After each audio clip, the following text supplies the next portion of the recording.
మొఘలు వంశం అనగానే వెంటనే గుర్తుకొచ్చేటటువంటి గ్రంథం అక్బర్ నామా. దాన్ని రాసినటువంటి రచయిత అబుల్ ఫజల్ గురించి అధ్యయనం చేద్దాం. ఇక్కడ విద్యార్థి మిత్రులు ప్రత్యేకంగా గుర్తుపెట్టుకోవాల్సిన విషయం ఏంటంటే, మొఘలు వంశం అనేటటువంటి దాని గురించి లేకుండా ఇండియన్ హిస్టరీలో ఎగ్జామ్ పేపర్ ఉండదు. మొఘలు వంశం ఎలా ఉంటే దాంట్లో ఖచ్చితంగా అక్బర్ గురించి ఉండాలి.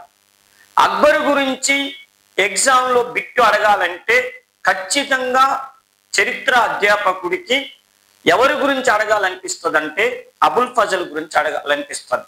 ఎందుకంటే మొఘలు వంశం గురించి మనం ఈరోజు సమగ్రంగా చదువుకోగలుగుతున్నామంటే అత్యంత కీలకమైనటువంటి ఒక 10 గ్రంథాలు ఉన్నాయనుకోండి, వాటిలో నెంబర్ 1 ప్లేస్లో ఉండేది ఏంటంటే అక్బర్ నామా.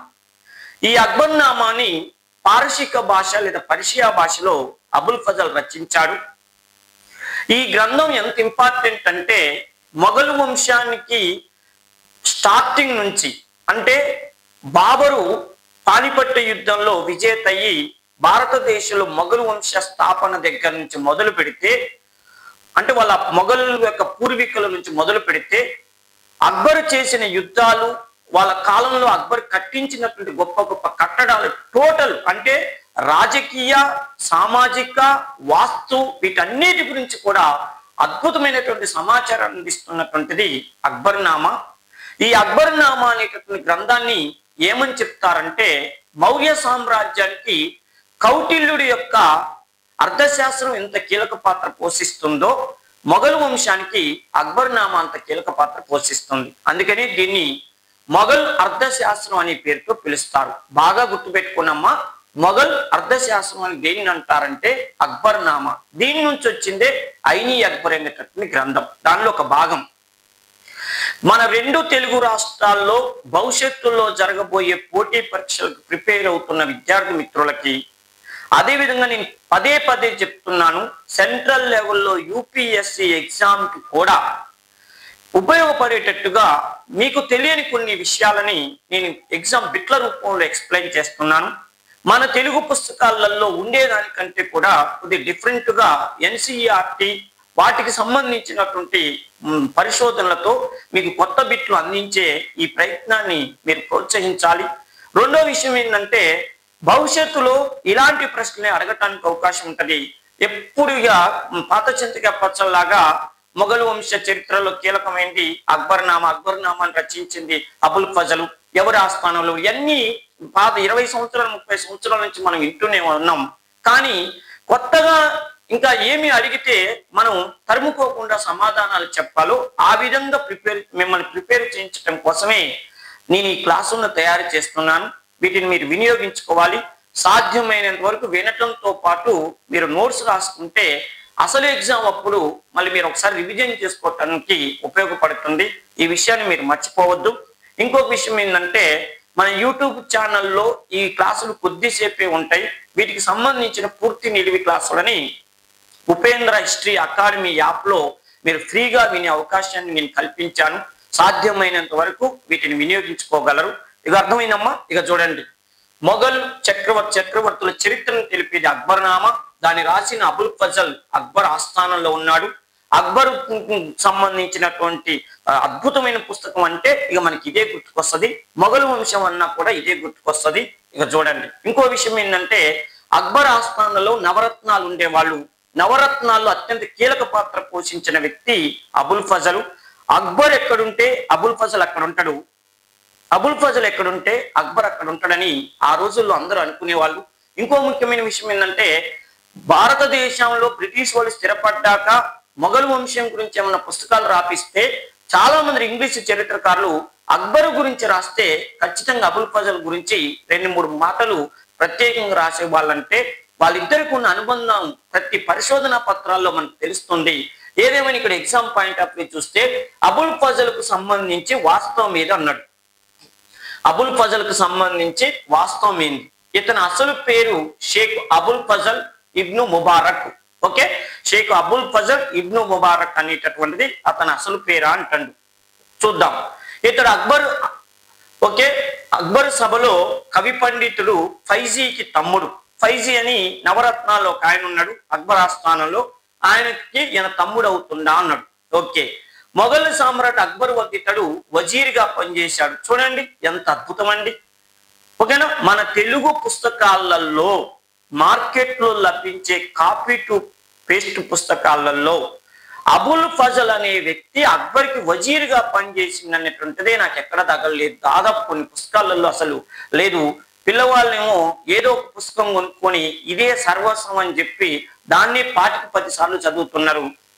దాంట్లో ప్రతి పుస్తకంలో ఇవి అంటున్నాయా అంటే మీరే అర్థం చేసుకోండి. ఓకేనమ్మా, అన్ని వాస్తవేలా అన్నాడు. ఇతని అసలు పేరు షేక్ అబుల్ ఫజల్ ఇబ్ను ముబారక్ కరెక్టే. ఇతడు అక్బర్ సభలో కవి పండితుడైన ఫైజీకి తమ్ముడవుతారు. అంటే అన్నదమ్ములు ఇద్దరు కలిసి అక్బర్ని ఎక్కడికో తీసుకెళ్లారు సాహిత్య రంగంలో.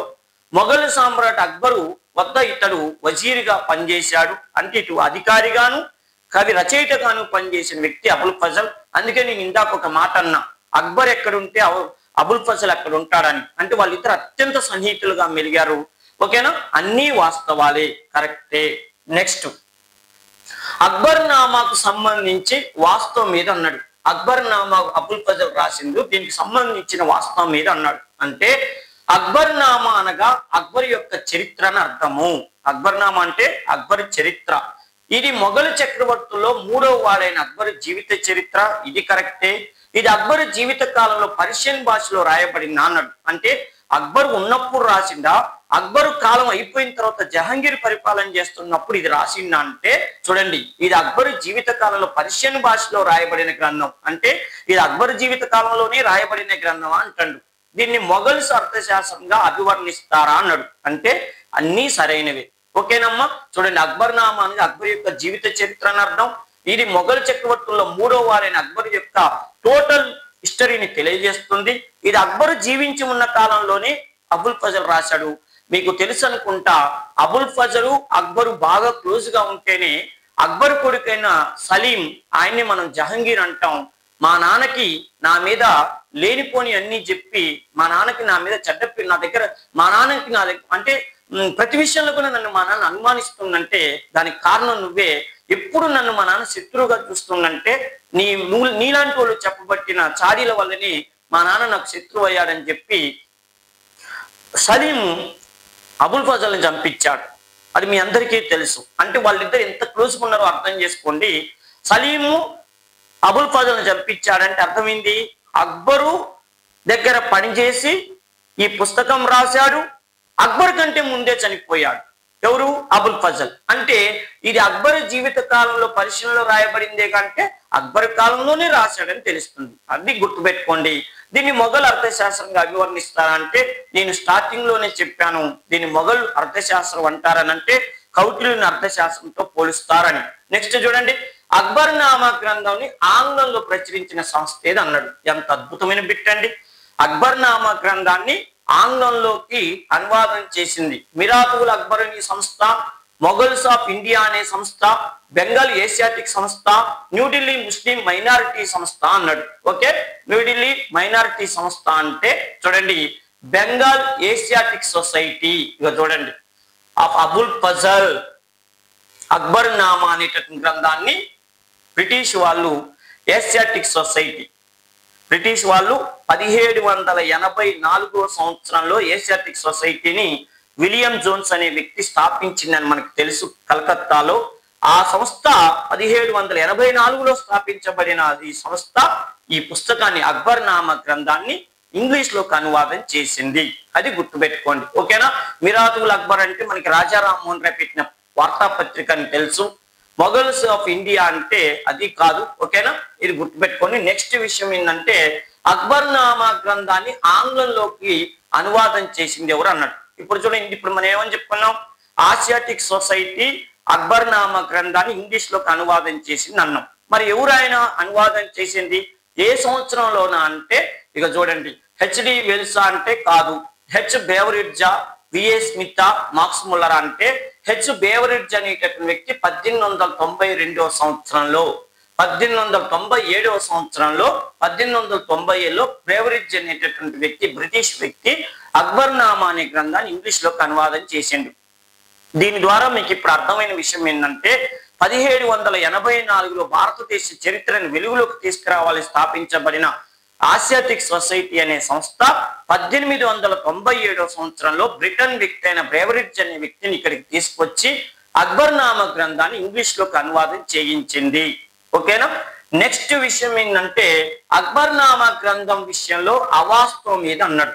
అక్బర్నామా గ్రంథం విషయంలో అవాస్తవం ఏంది, ఇది 1600 పేజీల పుస్తకమా, దీనిని రాసిన అబుల్ ఫజల్ అక్బర్ నవరత్నాల్లో ఒకడా, నెక్స్ట్ దీన్ని ప్రధానంగా 3 సంపుటాల్లో రాయటం జరిగిందా, దీనిని రాసినందుకే అబుల్ ఫజల్ ని సలీం అంటే జహంగీర్ హత్య చేయించాడంటే ఇక చూడండి, ఇది 1600 పేజీ పుస్తకం కరెక్టే, దీనిని రాసిన అబుల్ ఫజల్ అక్బర్ నవరత్నాల్లో ఉన్నాడనేది కరెక్టే, దీనిని ప్రధానంగా 3 సంపుటాల్లో రాయటం జరిగింది కరెక్టే, దీన్ని రాసినందుకే అబుల్ ఫజల్ సలీం హత్య చేయించిందంటే సలీం హత్య చేయించింది ఈ కారణం కాదు. సలీం అనార్కల్ అనే ఒక అమ్మాయిని లవ్ చేస్తే అక్బరు అనార్కల్ని పెళ్లి చేసుకోవద్దు అంటాడు. అప్పుడు సలీం ఏమంటాడు, ప్రేమ చాలా గొప్పది, నేను ఆమెనే చేసుకుంటా అంటే ఈ అక్బరు మొండిగా వ్యవహరించి అనార్కల్ని కిడ్నాప్ చేపించి హత్య చేపిస్తాడు. ఈ సలీంకి మనసులో ఏం ఆలోచన వస్తుందంటే, మా నాన్న ఇంత క్రూరంగా తయారు కావటానికి మా నాన్నకి నా మీద ఎవరో ఎక్కించి చెప్పారు, మా నాన్నతో అత్యంత సన్నిహితంగా ఉండేటటువంటి వ్యక్తి అబుల్ ఫజలు, అందుకే నా అనార్కలి నాకు దక్కకుండా పోయిందంటే దానికి కారకులైన వాళ్ళలో అబుల్ ఫజల్ ఒకడని చెప్పి అబుల్ ఫజల్ ని సలీం హత్య చేయించాడు.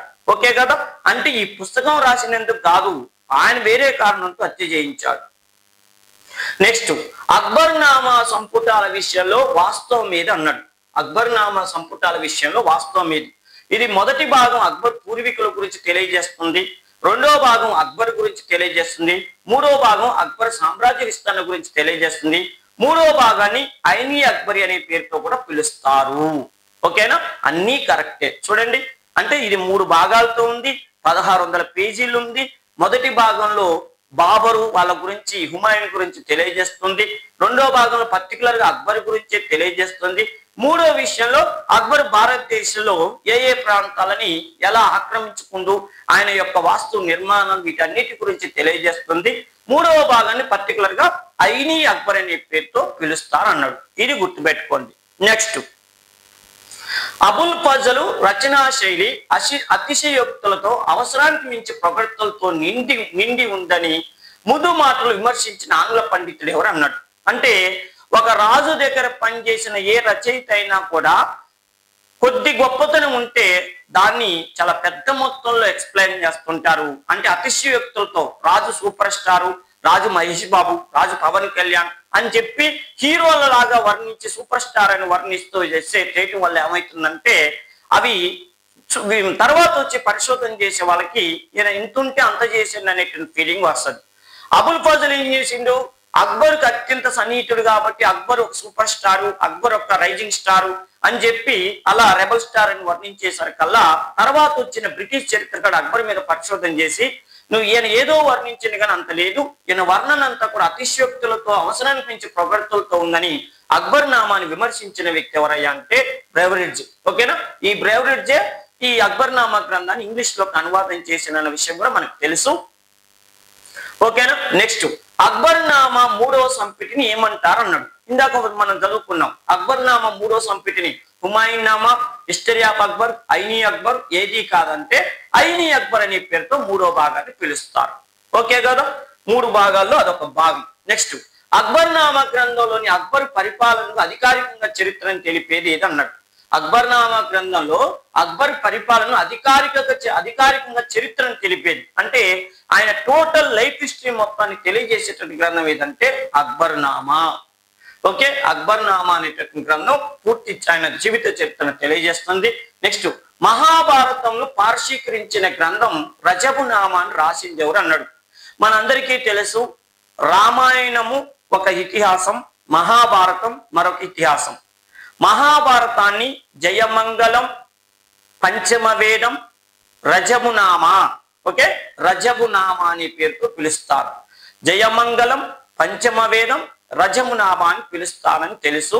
అయితే మహాభారతాన్ని రజమునామాగా రాసింది ఎవరయ్యా అంటే అబుల్ ఫజల్. ఓకేనా? అబుల్ ఫజల్ అని గుర్తుపెట్టుకోండి. అక్బరు సర్వమతాలను అభిమానించిండు. అదేవిధంగా 1575లో ఇబాదత్ ఖానా అని ప్రార్థనా మందిరాన్ని పెట్టి ఆ ఇబాదత్ ఖానాలో ప్రతి గురువారం నాడు రకరకాల మతస్థులను పిలిచి మత చర్చలు జరిపించాడు. ఆ మత చర్చల పర్యవసానంగా ఆయనలో పరిపక్వత వచ్చింది. హిందూ మతం చాలా గొప్పదని ఆలోచనకు వచ్చాడు. రాబట్టి చూడండి, హిందూ మతానికి సంబంధించి గతంలో ఉన్న ట్యాక్స్ జిజియా పన్ను రద్దు చేసిండు, తీర్థయాత్ర పన్ను రద్దు చేసిండు. ఆ తర్వాత చూడండి, మహాభారతానికి అత్యంత శిష్యుడైనటువంటి అత్యంత సన్నిహితుడైనటువంటి అబుల్ ఫజల్ చేత రజబునామా అనే పేరుతో అనువాదం చేయించాడు. అంతేకాదు 1582లో అక్బర్ దీనిహి ఇలాహి అని చెప్పి ఒక కొత్త మతాన్ని పెట్టిండు. దీని ఇలాహి అనేటటువంటి కొత్త మతాన్ని పెట్టినప్పుడు దీనికి అధ్యక్షుడు ఎవరయ్యా అంటే అబుల్ ఫజలే. ఓకే, అక్బర్ పెట్టిన నూతన మతానికి అధ్యక్షుడు అబుల్ ఫజలే. మనం చదువుతాం, దీని ఇలాహి మతంలో చేరిన వాళ్ళు ప్రతి ఒక్కళ్ళు కూడా ఒక శ్లోకం చదవాలి. అల్లాహు అక్బర్ మహమ్మద్ రసూలుల్లా అని మనకి మధ్యాహ్నం పూట అజాన్ చదువుతుంటారు ముస్లిం సోదరులు. అప్పుడు చూడండి, అల్లాహు అక్బర్ మహమ్మద్ రసూలుల్లా అంటే అక్బరుతో అల్లాహతో సమానమైన వాడు అక్బర్ అన్నట్టుగా ఆ పదం వచ్చేటట్టుగా చేయటానికి అబుల్ ఫజలే ఆ వాక్యాలు రాయించాడంటారు. ఏదేమైనా కూడా అక్బరు జీవితంలో అత్యంత కీలక పాత్ర పోషించినటువంటి వ్యక్తి అబుల్ ఫజల్. ఒక దీని ఇలాహి సంస్థ ఏర్పడటానికి కానీ, అదే అంటే దీని ఇలాహిని ఒక మతం ఏర్పడటానికి కానీ, ఇబాదత్ ఖానా అనేటటువంటి ప్రార్థనా మందిరం ఏర్పడటానికి కానీ, అదేవిధంగా అక్బర్ ఫతేపూర్ సిక్రీలో అందాల భవనాలు నిర్మించడానికి కూడా కారకుడు ఎవరయ్యంటే అబుల్ ఫజల్. ఓకేనా? ఈ విషయాలను మీరు గుర్తుపెట్టుకోండి.